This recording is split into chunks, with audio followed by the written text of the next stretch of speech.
What's going on, guys? Today we got a crazy video. So shout out to the Two Johnnies podcast, one of the best podcasts in Ireland. Definitely one of the biggest. They always had legendary podcasts for like last 10 years plus or whatever. And today we got a fire video. So this one is called Confessions of an Irish Private Detective with Andrew Ryan. Now, for those who don't know, Andrew Ryan is an Irish comedian, and shout out to anyone in Ireland who actually does anything outside the norm. Comedy, movies, YouTube, rapping, whatever the case may be, guys. Shout out to everyone that does that, because you know that's a hard gig. You know, comedy is a hard gig, especially in Ireland. There's not a ton of guys here that do comedy. You know, mainly they just go to the UK and stuff like that, or you know, there's a lot of Americans that come here as well to do comedy. So yeah, it's a tough gig, man. But truth be told, I didn't even know that in Ireland we actually had private detectives. You know, call me stupid, I didn't even know that we had private detectives. I thought that we just had like security guards, then we had maybe some private security if you're like the president, or if you're like, you know, TD or whatever, Taoiseach. If you're in the friggin' Dáil or whatever, I'm pretty sure you have security there. I'm not even sure, I don't even think they do have security, which is probably one of the only countries that we don't have security. And I knew that we have the guards, you know what I mean, the police, but I didn't know that we had private detectives. So this one should be absolutely legendary.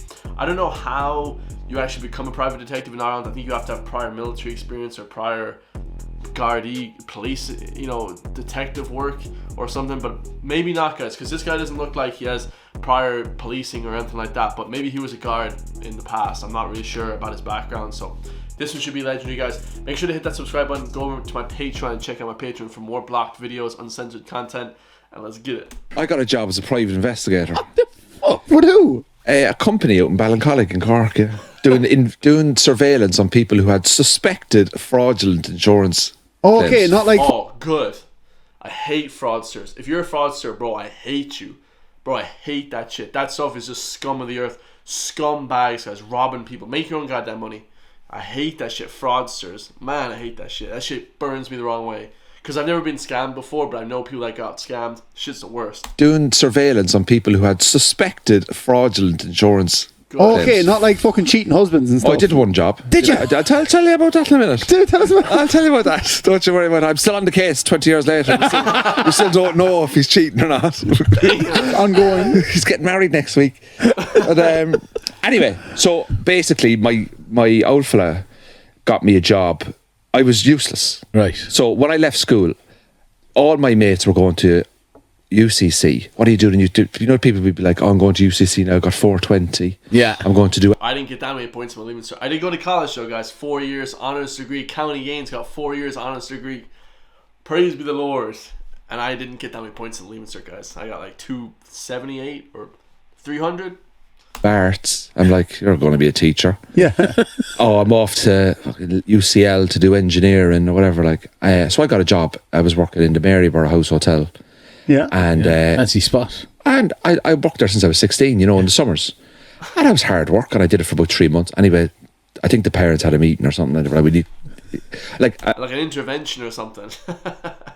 I did so bad in the leaving cert. Yeah. I couldn't even get into the army. Damn. Oh, bro, that's not great. I think you have to pass you just have to pass your leaving cert to get into the army and the guards.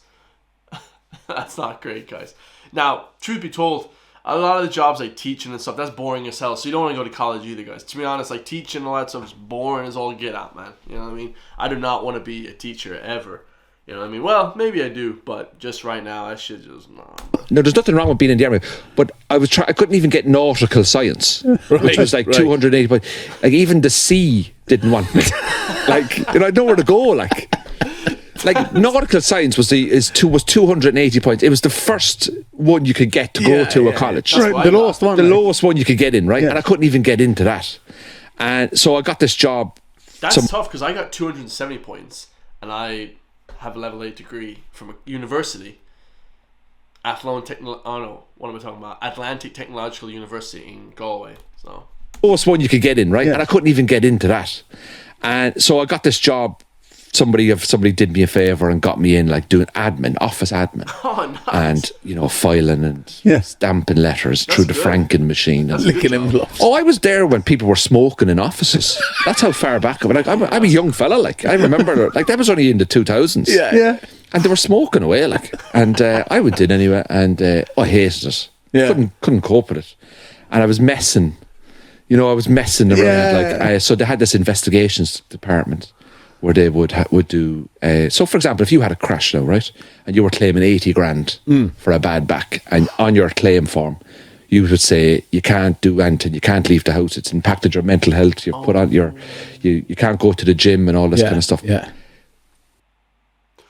I see where this is going. He is going to have to follow people that basically lie on their insurance. Oh, I thought he was doing private detective work.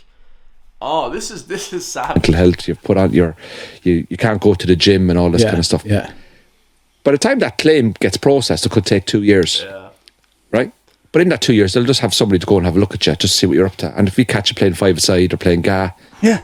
but that means that your premium, Johnny, has gone up. You're trying to explain it away now, yeah? See the point? Yeah. So I remember when I was 19, I paid 3 grand for car insurance. Yeah. That was enough for you. And that was because there was fellas out there lying. Yeah. And now, can I just say that not every person we investigated was lying. Yeah. There was some, we would just check to make sure that what they're saying is true. So where would you have to go? Like, would you go five-a-side games now? You do court. No, so what we do is, I remember, I'll give you a couple of jobs. I was doing a fella in Limerick. Right? And there was always 2 of you. So you were only young at this stage? 19, but they were like, sure, he's perfect. Sure, who's going to suspect a 19-year-old? This is true, lad. Yeah. That's like 21 Jump Street, where they put them into school to like get those drug rings, or they put them into colleges. They put like young-looking police into colleges to like capture like who were selling drugs. That's actually really good. That's really good. Now people think it's Hawaii 5-0. You're jumping over cars. No, you're not. Like, we had Minolta cameras. This is before smartphones. Right. So we'd no Snapchat or anything like that, or Instagram. So we would turn up, say Johnny's claiming 80 grand, right? So I find out he lives in number 27 Care Road, whatever. So we get the details, your name, your address, your occupation as broadcaster or whatever, and we'd turn up at around 5 o'clock in the morning, and we'd get to his house, and we'd see there's a car in the drive. We'd say, right, whatever it is, say if it's a Ford Fiesta, we take the reg down. We say, right, we think that's Johnny's car now, but who's Johnny living with? Like, is Johnny living with a wife, kid? He's living with one of the lads? Does he have kids? We don't know any of this background. So we'd wait until 6, 7 in the morning till you get up. Class. See where you're going. Now, you mightn't even leave the house because you're so injured. But I went up to Limerick. We were doing this fella in Limerick, and he lived on a plot of land on a country road, so there was no way we could get in. So we got in, and we walked down the drive at 5 in the morning. Oh man! And we got the regs. There was 2 cars, so we didn't know which car was which. Was one his or one his wife, or who was he living with? Yeah. Was he living with his parents? We didn't know. Yeah. But he had a massive garden out the back, so we decided that I'd go and sit in the garden. Right? This is true now, right? So I walk around the back, big, like half an acre, like. So I go and I sit in the garden. I'm in camouflage gear. Fuck off. 6 o'clock in the morning. Dude, this is like a movie. At 6 o'clock in the morning. The other fella's on the main road. He's in a car. So what happens is, because he's such a big plot of land, he could come out the back. Right. Yeah. And do the washing. He could, he could go. There was He'd be cutting grass. Could be cutting grass. Like, you have to take it all into Were you account. hiding in trees or long grass or what? Yeah, but I was so far away. Like, I mean, you just sit there. Sit in the grass. You stake out. You just sit there. I had a tinfoil bacon sandwich. Yeah. And I'm sitting there and I'm waiting about 6 in the morning, freezing. Now That's actually so gas. I didn't know this actually happened in Ireland. I mean, I guess it has to, because someone has to pay out an insurance. But this is man, I did not know this happens in Ireland. This is class. we have a little radio, we've mobile phones as well, and I'm like, 6:20, no movement. 6:40, no movement. 6:50, the fucking light goes on, lads. We're like, we're off, we're good to go. And he opened the back door. 2 fucking dogs ran out to go to the toilet. I'm just sitting there going, oh jeez. The dogs run out, they're sniffing. No, they didn't come near me. But I shat myself. I thought the dogs would come up. Yeah. Come up the back. Yeah. You know the way the dogs get released in the morning, they're going to the toilet and they're sniffing, and it's a bit damp as well. And I'm thinking, if they can smell, like they can smell when there's something different, something not right, and they could start barking. Now, luckily, they didn't kind of come up close, and I was just sitting there. I had the tinfoil. I just finished the sandwich, so you could still probably smell the bacon and the sausages. Wafting in there. So anyway, your man comes out. He's in a dressing gown, and I'm just like snapping away, So now we know what he looks like. Right. So this is before Facebook. Yeah. Do you know on Facebook you just type in Johnny B, Johnny Smacks, look at a big head in him. But we didn't know any of that back then. Yeah. So then I'd radio through like, 6'1", blonde, glasses. We're like, right, that's grand. Once we know what he is now, and then 9-10 o'clock he might pop out, go down to the shops or whatever, and then he'd get into the car and my fella then would follow him, and then he'd radio to me, we've stopped in the town centre there, and he's snapping him away. And we did this fella in Limerick, and we followed him, and followed him a bit too well, to the point where he found out that we were following him. So the private investigation was now public. You know what I mean? So anyway, he copped us. Right. But you got to remember, their solicitors would be tipping them off. Yeah. You see what I'm saying? They're saying, listen, just so you know now, this is going to take 18 months for this claim to process, so you need to be careful. Yeah. Like, because if you're saying what you're supposed to be is wrong with you and it's not wrong with you, You better do it, yeah. and you get caught, you could be done for fraud. Fucking hell, yeah, seriously. See what I'm saying? So it's high risk game. Fucking hell. So we caught him and he knew we were clocking him, so he starts going round in circles. Fuck off. Right? So he rings the police, rings the guards. Says I'm getting tailed. Rings the guards, and about 3 hours later I get a phone call from my mother in Cork. No. Why is a special branch around my house? So he didn't know who we were. Yeah. He takes my reg. He rings the guards, gives them my reg. The guards go to my registered address, which is my mother's house. My mother's there, and just go, why the fuck is the guards here with guns? So they have to. My mother's had to go, oh no, he's a private investigator, he's fucking shite. So you go back to the investigations company and say, we've been done. Been rumbled. Yeah, so if we have any sense that they think that they know that we've been rumbled, we get out. Yeah. No confrontation, you just drive. I think we're done, let's get out. So he's now shot himself. He's rang the guards thinking we're about to rob him. Yeah. The guards have to go back to him and say, oh no, they're private investigators. Do you have a claim in? So his eyes have lit up. Yeah. Oh, red flags are going off. Do you see what I mean? And it just goes round and round and round and round. And we did loads of jobs, and it's a very boring job. Yeah. It wasn't very boring. We did one. We did one pub.